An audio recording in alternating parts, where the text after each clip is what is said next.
আসসালামু আলাইকুম। আজকে আমরা 4 পিস কাটা দেখব কিভাবে 4 পিস কাটা হয় জর্জের।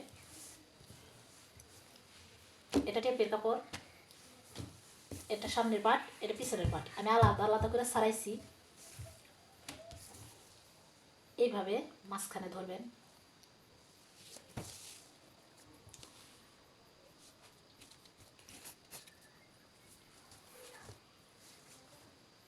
গলার মাঝখানে এইভাবে ধরবেন।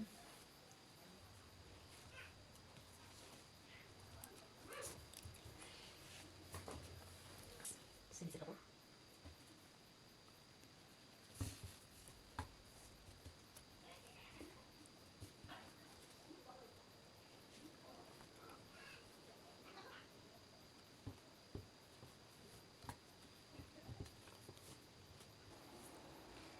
এভাবে পিন লাগিয়ে নেবেন।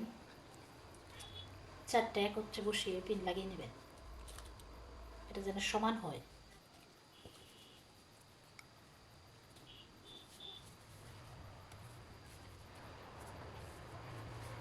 এভাবে পিন লাগিয়ে নেবেন, তাই এলোমেলো হবে না। নতুন যারা তারা জর্জের পোশাক কাটতে পারবেন। দেখেন, গলা নেব আমরা, এই জায়গায় নেব 2, শুধু কান্দিটা বেশি নেব। অন্য জামার মতোই গলা 2 নেব, কিন্তু কান্দি নেব বেশি, যেহেতু জর্জের। এটা কান্দি নেব 4। এটা বগল অন্য জামায় 6 নেই, এটা 7 নেব। এটা সেলাইয়ের মাধ্যমে যাবে, যেহেতু আমরা অপালক সেলাই দেব না। এটা যেভাবে সেলাই দেব এই ভিডিওটা পরে দেখতে পারবেন। এ জায়গায় নেব 7। বডিতে বডি 4 ভাগে ভাগ করে জামা কাটা হয়। এটা 4 ভাঁজি আছে। আমি যার জামা বানাবো তার বডি হলো 40, 4 10 40, 10-এ তার বডি। তাহলে আমাদের 1 ইঞ্চি বেশি নিতে হবে। 11, 10 টিকবো। আমরা 11তে একটা দাগ দিব। এই জায়গায় 1 ইঞ্চি দাড়ি দিয়ে রাউন্ড দেব। এই বগলের থেকে আমরা হিপ নেব। হিপ নেব 12 ইঞ্চিতে আমরা হিপ নেব। আমরা এই বডি যা নিছি এই জায়গায়ও তাই নেব। এই জায়গায় আমরা তাই নেব 11। মাঝখানে আমরা 1 ইঞ্চি কম নেব 10। মাঝখানে আমরা 1 ইঞ্চি কম নেব। এই কোমর থেকে এই মাঝখান থেকে এই বডি এরকমভাবে রাউন্ড দেব। গলাটা আমরা কাটবো যখন সেলাই দেবো তখন। আপনারা এই ভিডিওটা সাবস্ক্রাইব করে রাখবেন, পরে দেখতে পারবেন কীভাবে সেলাই দেওয়া হয়। গলা এখন কাটবো না, শুধু চিহ্ন করে রাখবো। বিসমিল্লাহ। এখন আমরা এভাবে কেটে ফেলবো।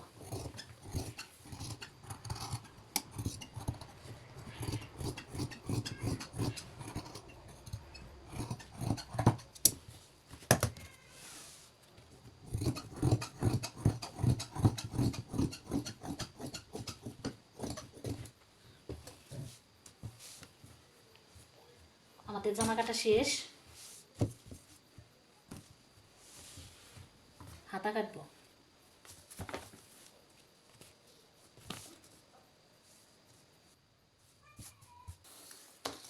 আমরা 3/4 হাতা 17 ইঞ্চি নেব। 17 ইঞ্চিতে দাগ দিয়ে নেব।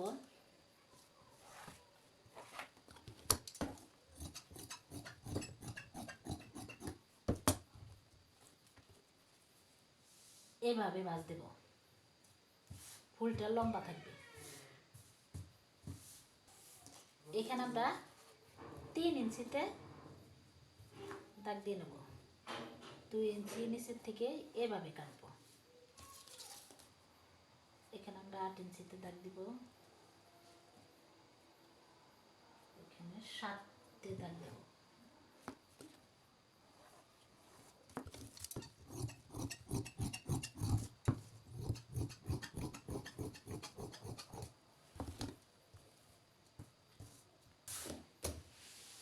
আমাদের জামা কাটা শেষ। জামা কাটা যদি আপনাদের ভালো লেগে থাকে একটা লাইক দিবেন, শেয়ার দিবেন, সাবস্ক্রাইব করবেন। আর এটা বানানো দেখতে চাইলে পরের ভিডিও দেখতে পারবেন। আসসালামু আলাইকুম।